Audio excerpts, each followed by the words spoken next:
Hi viewers, welcome to our channel.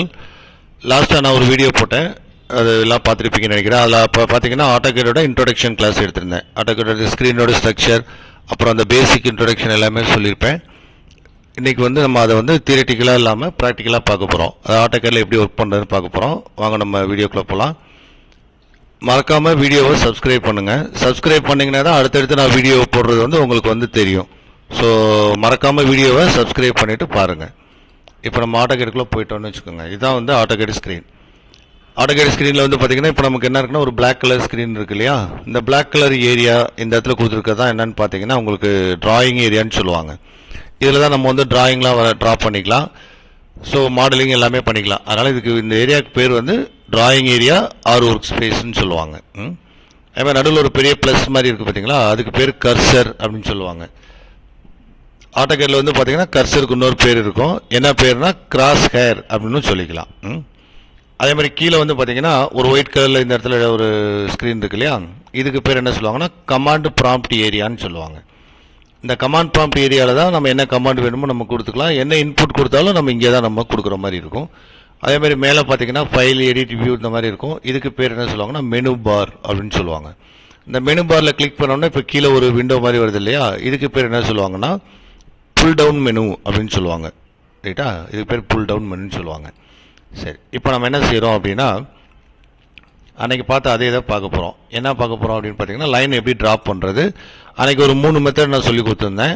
அதே 3 method use பண்ணி எப்படி லைன் ட்ராப் பண்ணலான்னு இன்றைக்கி பார்க்க போகிறோம். இதில் ஃபஸ்ட் மெத்தட் இப்போ என்ன பார்க்குறோன்னா அப்சல்யூட் கோஆர்டினேட் மெத்தட். அதாவது கிராஃப் ஷீட்டில் நம்ம ட்ராப் பண்ணுவோம்ல, எக்ஸ், ஒய் கோஆர்டினேட் கொடுத்து நம்ம ட்ராப் பண்ணுவோம். அதே மெத்தடில் AutoCADலேயே ட்ராப் பண்ணிக்கலாம். இதில் பார்த்தீங்கன்னா ஒரு ரெக்டாங்கிள் கொடுத்துருக்காங்க. இந்த ரெக்டாங்கிளோட ஸ்டார்டிங் பார்த்தீங்கன்னா 100, 100, அடுத்த பாயிண்ட் 300, 100, 300, 200, 100, 200 இருக்குது. இதை இப்போ நம்ம AutoCADல ட்ராப் பண்ண போகிறோம். சரியா? ஸோ எப்படி ட்ராப் பண்ணுறது அப்படின்னா ஃபஸ்ட்டு என்ன பண்ணுறீங்கன்னா ட்ரா மெனு இருக்கு இல்லையா, இந்த ட்ரா மெனுக்குள்ளே போயிட்டீங்கன்னா ஃபஸ்ட்டு கமாண்டே உங்களுக்கு என்ன இருக்குன்னா லைன் கமாண்ட் இருக்கும். இதில் நான் என்ன கிளிக் பண்ணிடுறேன்னா லைன் கிளிக் பண்ணிடுறேன். கிளிக் பண்ணோன்னா பார்த்தீங்கன்னா கொஸ்டின் இங்கே கீழே கமாண்ட் ப்ராம்ப்ட் தான் கேட்கும் பாருங்களேன். என்ன கேட்குது நம்மகிட்ட ஸ்பெசிஃபை ஃபஸ்ட்டு பாயிண்ட் கேட்குது. இந்த ஃபஸ்ட் பாயிண்ட் கேட்குறப்ப நான் என்ன பண்ணுறேன்னா இந்த டிராயிங்கில் என்ன கொடுத்துருக்கேன் ஃபஸ்ட் பாயிண்ட் 100, 100. ஸோ நான் என்ன பண்ணுறேன் இந்த இடத்துல அப்படின்னா ஃபஸ்ட் பாயிண்ட் கேட்குறப்ப 100, 100 அப்படின்னு டைப் பண்ணுறேன். டைப் பண்ணிவிட்டு நீங்கள் மறக்காமல் என்ட்ரு பண்ணிட்டீங்கன்னா 100, 100 நம்ம கொடுத்துருக்கோம் பார்த்தீங்களா, அதை நமக்கு என்ன பண்ணிக்கணும் எடுத்துக்கும். அதுக்கு முன்னாடி நம்ம இப்போ இந்த ஒர்க் பண்ணுறதுக்கு முன்னாடி நம்ம என்ன டிசைட் பண்ணிக்கணும் அப்படின்னா ஃபீட்டில் ஒர்க் பண்ண போகிறோமா எம்எம்மில் ஒர்க் பண்ண போகிறோமான்னு AutoCADல முடிவு பண்ணணும். அது எப்படி நம்ம ஒர்க் பண்ணுறது அப்படின்னு பார்த்தீங்கன்னா ஃபைலில் நியூ போனீங்கன்னு வச்சுக்கோங்க. நியூ ஃபைல் ஓப்பன் பண்ணுறோம். இதில் இந்த ஷீட் செட்டுன்னு வருது இல்லையா, இந்த ஷீட் செட்டுக்குள்ளே போனீங்கன்னா ஆர்கிடெக்சரல், சிவில், மெக்கானிக்கல், மேனுஃபேக்சரிங் கொடுத்துருப்பாங்க. இதில் இந்த லாஸ்ட்டாக மேனுஃபேக்சரிங் மெட்ரிக்னு ஒன்று இருக்குது பாருங்கள். இது மட்டும்தான் என்னன்னு பார்த்தீங்கன்னா எம்எம்மில் இருக்கும். ஸோ பொதுவாக mechanical, civil, automobile, tool and die எல்லாருமே பார்த்தீங்கன்னா இப்போ எம்எம்மில் தான் ஒர்க் பண்ணுறாங்க. ஸோ இப்போ நம்ம எம்எம்மில் வேணால் மேனுஃபேக்சரிங் மெட்ரிக் எடுத்து நம்ம என்ன கொடுக்குறோன்னா ஓப்பன் கொடுத்துருவோம். ஸோ அப்போ பார்த்தீங்கன்னா இந்த மாதிரி ஸ்க்ரீன் வரும். இது என்னென்னு பார்த்தீங்கன்னா ஒயிட் கலரில் ஏன் ஸ்க்ரீன் வருதுன்னு பார்த்தீங்கன்னா CADல 2 ஸ்பேஸ் கொடுத்துருப்பாங்க. ஒன்று பேப்பர் ஸ்பேஸ், இன்னொன்று மாடல் ஸ்பேஸ்னு.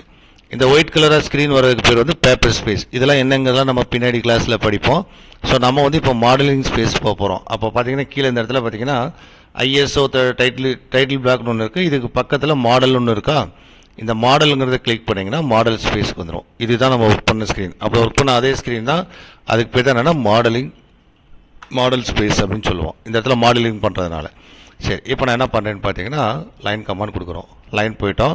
ஃபஸ்ட் பாயிண்ட் கேட்குறப்ப இப்போ நான் என்ன கொடுக்குறேன் 100, 100 கொடுத்துறேன். கொடுத்துட்டு என்ட்ரு பண்ணிங்கன்னா ஸ்டார்டிங் பாயிண்ட் என்ன எடுத்துச்சு பார்த்தீங்கன்னா இப்போது 100, 100 ஸ்டார்டிங் பாயிண்ட்டாக எடுத்துக்கும்.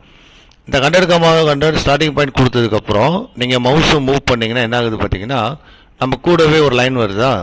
இந்த லைனுக்கு என்ன பேர் சொல்லுவாங்கன்னா ரப்பர் பேண்ட் லைன் அப்படின்னு சொல்லுவாங்க.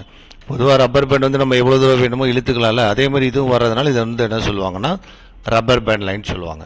சரி, இப்போ அடுத்து என்ன கேள்வி கேட்குது நம்மட்டேன்னா ஸ்பெசிஃபை நெக்ஸ்ட் பாயிண்ட் கேட்குது. இப்போ நமக்கு டிராயிங்கில் என்ன கொடுத்துருக்காங்கன்னா அடுத்த பாயிண்ட் 300, 100. பொதுவாகவே AutoCAD ஃபுல்லாகவே ஆன்டி கிளாக் வைஸ் டைரெக்ஷனில் தான் ஒர்க் பண்ணுவாங்க. அதனால் நானுமே ஆன்டி கிளாக் வைஸ் தான் இப்போ கொடுக்குறேன் நான். ஸோ பார்த்தீங்கன்னா அடுத்த பாயிண்ட் 300, 100. ஸோ அப்போ 300, 100 எங்கே கொடுக்குறது நம்ம இப்போ அப்படின்னா அடுத்த பாயிண்ட்டு நெக்ஸ்ட் பாயிண்ட் கேட்குறப்ப நான் என்ன கொடுக்குறேன் இப்போது 300, 100 கொடுத்துட்டேன்னா இப்போ கேட் என்ன பண்ணியிருக்கு பார்த்தீங்கன்னா 100, 100லேருந்து 300, 100 வரையில் ஒரு லைன் வந்து ட்ராப் பண்ணிடும். அதே மாதிரி இப்போ அடுத்து வந்து பார்த்தீங்கன்னு வச்சுக்கோங்களேன், அடுத்து நம்ம என்ன கொடுக்குறோன்னு பார்த்தீங்கன்னா அடுத்த பாயிண்ட் நெக்ஸ்ட் பாயிண்ட் கேட்குறப்ப நெக்ஸ்ட் பாயிண்ட் வந்து நமக்கு என்ன கொடுத்துருக்காங்க 300, 200. ஸோ அப்போ இதில் போய் பார்த்தீங்கன்னா அடுத்து நம்ம என்ன கொடுக்குறோன்னா 300, 200 கொடுத்துட்டு என்டர் பண்ணிங்கன்னு வச்சுக்கோங்க, அந்த பாயிண்ட் வரலும் நமக்கு வந்து லைன் ட்ராப் பண்ணிடும். அடுத்த பாயிண்ட் என்னன்னு பார்க்குறோம் அப்படின்னா 100, 200. ஸோ இப்போ நான் என்ன பண்ணுறேன்னு பார்த்தீங்கன்னா இங்கே 100, 200 கொடுத்து என்டர் பண்ணிட்டீங்கன்னா அது வரலும் நமக்கு வந்து லைன் பண்ணும். இப்போ இது வந்து பார்த்தீங்கன்னா டிராயிங் வந்து க்ளோஸ் ஆகும், இன்னும் ஓப்பனாக தான் இருக்குது. ஏன்னா திரும்ப நம்ம அடுத்த பாயிண்ட் இப்போ ஸ்பெசிஃபிக் நெக்ஸ்ட் பாயிண்ட் கேட்குது பார்த்தீங்களா, அப்போ நம்ம என்ன கொடுக்கணும்னா 100, 100 கொடுத்தோம்னா இங்கேருந்து இது வந்து என்ன ஆயிரும், ஜாயிண்ட் ஆயிரும். அப்படி இல்லை அப்படின்னா இந்த இடத்துல நம்ம என்ன கொடுக்கலாம் அப்படின்னு பார்த்தீங்கன்னா சி அப்படின்னு சொல்லி கொடுத்துக்கலாம். பொதுவாக சி அப்படின்னா என்ன அர்த்தம்னா க்ளோஸ். க்ளோஸ்னால் என்ன மீனிங்னா ஸ்டார்டிங் பாயிண்ட்டையும் எண்டிங் பாயிண்ட்டையும் ஜாயின் பண்ணுறதுக்கு பேர் தான் அது க்ளோஸ். அப்போ நான் இந்த இடத்துல நான் சி கொடுத்து என்ட்ரு பண்ணோன்னா பார்த்தீங்கன்னா ஆட்டோமேட்டிக்காக அதுவாகவே என்ன ஆகிடும்னா க்ளோஸ் பண்ணி விட்டுரும். ரைட்டா, இதுதான் பார்த்தீங்கன்னா அந்த ஃபஸ்ட்டு டிராயிங். இது வந்து நம்ம என்னென்னா கோஆர்டினேட் யூஸ் பண்ணி நம்ம ட்ரா பண்ணுறோம். சப்போஸ் இப்போ இந்த டிராயிங் வேணாம் நமக்கு அப்படின்னா என்ன பண்ணுறோம்னா இங்கே கிளிக் பண்ணிவிட்டு அப்படியே ட்ராக் பண்ணிங்கன்னு வச்சுக்கோங்களேன், அப்படியே செலக்ட் பண்ணிடலாம். செலக்ட் பண்ணிவிட்டு வழக்கம் போல் நம்ம டெலிட் வந்து கொடுத்துட்டிங்கன்னா ஆட்டோமேட்டிக்காக என்ன ஆயிரும்னா டெலிட் ஆயிரும். இது வந்து ஃபஸ்ட்டு மெத்தடில். அதே மாதிரி இப்போ ரெண்டாவது மெத்தட் வந்து நமக்கு என்ன மெத்தட் பார்த்தோம்னா போலார் கோஆர்டினேட் மெத்தட்னு சொல்லுவாங்க. இதில் வந்து என்னென்னா அட்டு டிஸ்டன்ஸ் ஆங்கிள் அப்படின்னு சொல்லிட்டு இந்த லாஸ்ட் கிளாஸில் நான் எக்ஸ்பிளைன் பண்ணியிருப்பேன். அதே மெத்தடில் இப்போ நம்ம ட்ரா பண்ண போகிறோம். எப்படின்னா ஃபஸ்ட்டு வந்து பார்த்தீங்கன்னா 100, 100 100, 100 வந்து ஸ்டார்டிங் பாயிண்ட்டாக நம்ம கொடுக்குறோம். இதுக்கப்புறம் பார்த்தீங்கன்னா இதோட லென்த் வந்து பார்த்தீங்கன்னா 250 mm கொடுத்துருக்காங்க. பிரெத் வந்து பார்த்தீங்கன்னா எவ்வளோ கொடுத்துருக்காங்கன்னா 100 mm கொடுத்துருக்காங்க. இந்த டைமென்ஷனுக்கு ட்ரா பண்ண போகிறோம். ரைட்டா, ஸோ அப்போது இப்போ நான் லைன் கமாண்ட் போகிறேன். நான் இப்போ லைன் கமாண்ட் வந்து ட்ராவில் போய் லைன் கமாண்ட் எடுக்காமல் கமாண்ட்லேயே நம்ம என்ன செஞ்சுக்கலாம்னா கொடுத்துக்கலாம். கமாண்டில் கொடுக்குறோம்னா நம்ம ஃபுல்லாக லைன் அப்படின்னு டைப் பண்ண வேண்டிய அவசியம் இல்லை.